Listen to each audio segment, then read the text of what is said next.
Picture this: the most powerful princess in Ottoman history, daughter of the legendary Hurrem Sultan, watches helplessly as death claims her children one by one.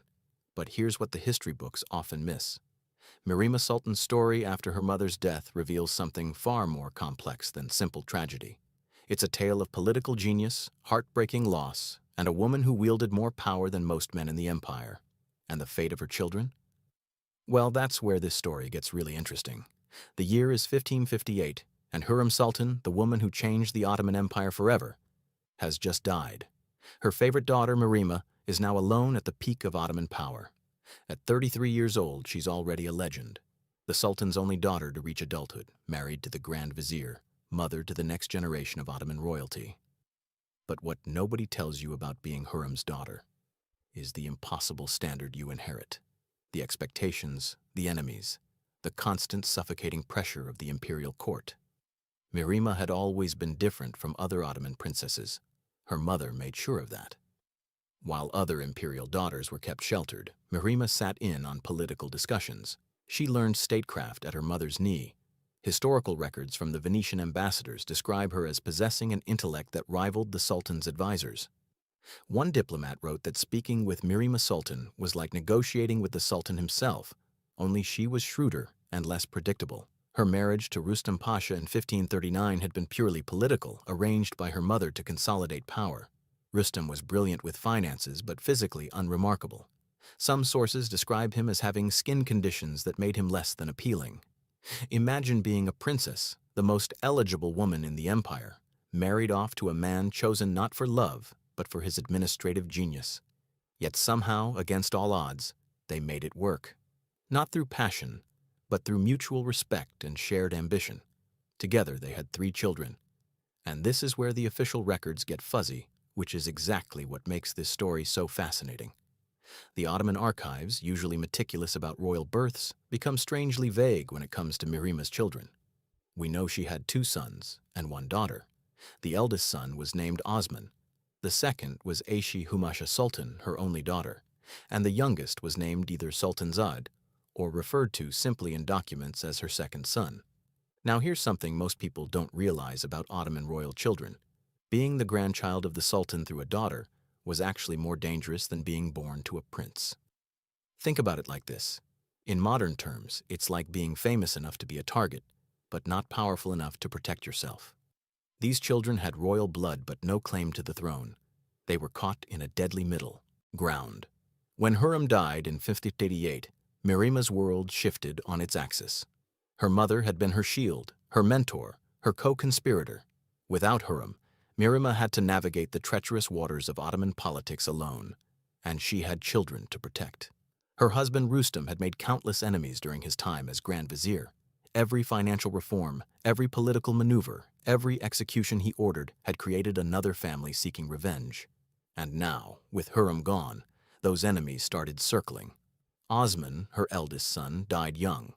The records don't specify exactly when or how, which in Ottoman history usually means one of 2 things.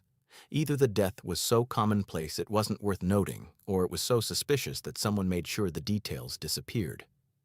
Given his position as grandson to Suleiman the Magnificent and son of the Grand Vizier, the latter seems more likely.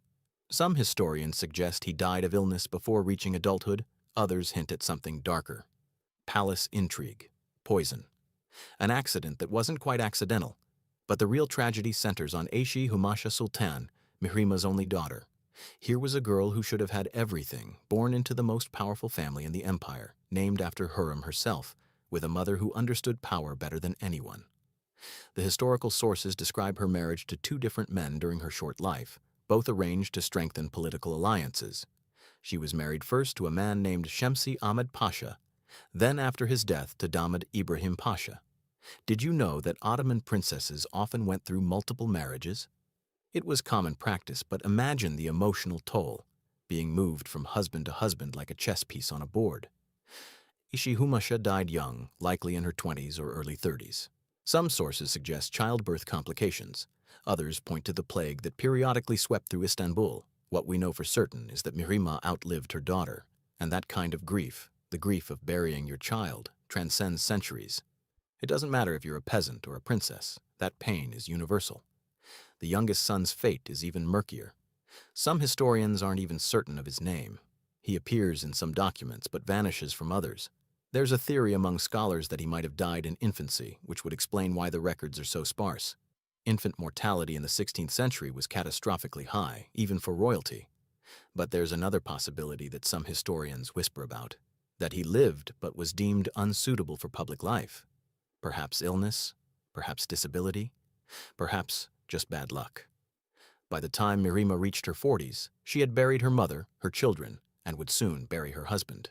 Rustam Pasha died in 1561, just 3 years after Hürrem, and here's where Mihrimah's story becomes truly remarkable.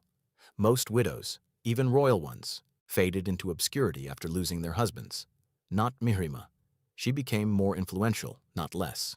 Without a husband or children to care for, Mihrimah threw herself into politics with a ferocity that shocked the empire. She became the closest advisor to her brother, Sultan Selim II, after their father Suleiman died in 1566. The Venetian reports from this period describe her as the true power behind the throne. When Selim wanted to make a decision, he consulted Mihrimah. When foreign ambassadors wanted to influence Ottoman policy, they sent gifts to Mihrimah. She had transformed personal tragedy into political opportunity. Think about the psychology of this for a moment. Every child she raised, gone. Every political alliance she built through their marriages, dissolved. Yet instead of retreating into grief, she rebuilt herself as a political force in her own right. It's like a modern CEO losing their entire family, but then building an even bigger company as a way to channel the pain. She also became one of the greatest builders in Ottoman history. The Mihrimah Sultan Mosque in Üsküdar, designed by the legendary architect Sinan, still stands today as a testament to her vision.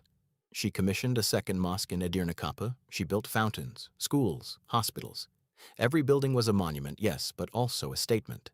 A woman writing herself into the permanent record of Istanbul's skyline. When you can't leave a dynasty through children, you leave one through stone and mortar. The historical records show that Mihrimah received enormous revenues from her properties. She controlled villages, farms, commercial buildings across the empire. Some estimates suggest she was one of the wealthiest individuals in the Ottoman Empire by the time of her death. She used this wealth strategically, funding charitable works that kept her popular with the common people, while simultaneously maintaining her political influence with the elite. But here's something that doesn't get talked about enough: the loneliness. Contemporary accounts mention that in her later years, Mihrimah became increasingly reclusive. She would spend hours in her mosque praying. She surrounded herself with religious scholars and mystics. Was this genuine piety, or was it grief, seeking an outlet? Probably both. In Ottoman culture, religion wasn't separate from daily life the way it sometimes is today. It was woven into every decision, every emotion, every loss. There's a heartbreaking detail in one Venetian ambassador's report.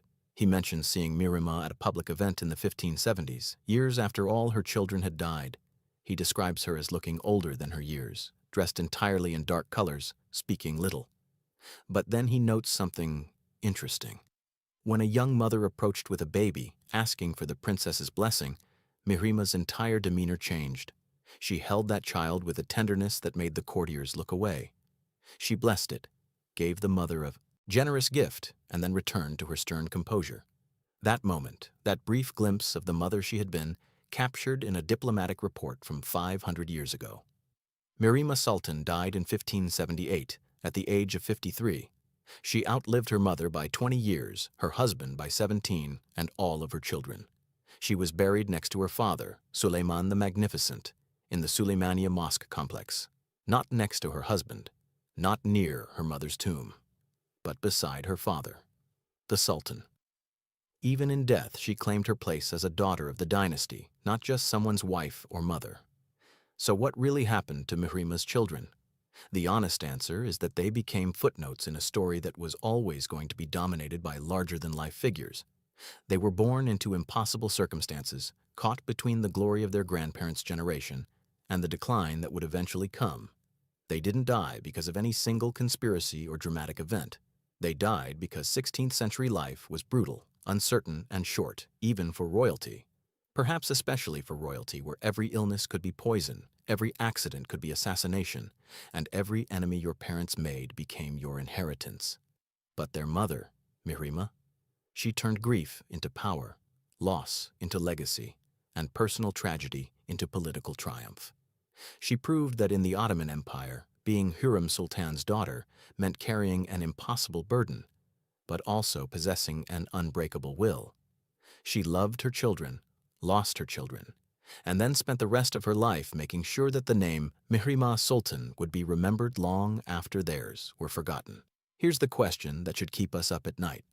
Was Mihrimah's transformation into a political powerhouse after losing her children a choice she made, or was it the only option she had left? Drop your thoughts in the comments below, because this is the kind of historical debate that never really ends.